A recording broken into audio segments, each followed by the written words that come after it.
تسمع شوية تاريخ أنت. المغول حكموا في العالم بالخوف. نهار 13 دار الخوف في عين جالوت انتهى المغول. الجمعة واليوم جدار الخوف طاح انتهى. الناس ما عادش خايفة. اليوم اللي قاعد نعيشوا فيه عشناه في 14 شهر. شجرة الثورة والحرية ما طفاتش ولا يتصور بالشط في الشرارة هذه واهم. واليوم أنا أكبر مكسب نشوف فيه هالشباب الجديد. الشباب اللي قاعد ياخذ على الروليف علينا احنا وسيواصل لا خوف ولا حد شيء.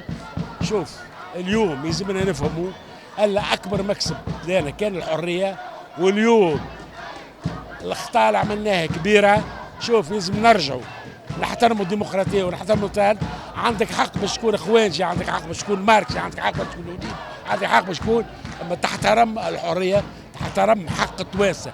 اليوم كارثة اللي صارت في تونس تترخوا سيبوا عسكر شخص قرر في بلاصة 12 مليون تونسي شكون يحكم فينا.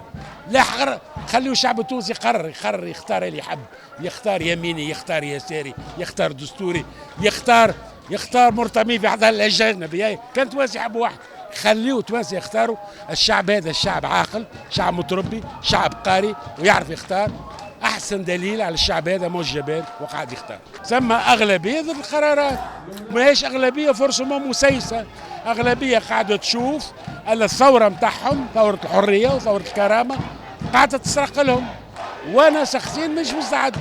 وانا هاو رغم ان كبرت شويه في العمر ساكون يوميا في الشارع فقط للدفاع على حق التونسي في الاختيار. الثوره عملت اطياف ولا خد ديمقراطيه اطياف والحق الاختلاف حق دستوري، حق انساني، حق الانسان به.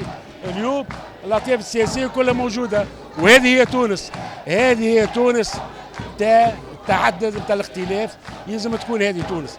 ما ثماش انتهى عهد الحكم الفردي، انتهى. النظام عنده ايديولوجيا وعنده قاعده اجتماعيه وعنده طبقه. هكا نعرفوا النظام هذا. لا عنده ايديولوجيا، لا عنده طبقه، لا عنده فئه، لا عنده فكر، لا عنده برنامج انتخابي. سميه نظام، انا ما نسموش نظام. سميها اللي تحب، انا ما نسموش نظام.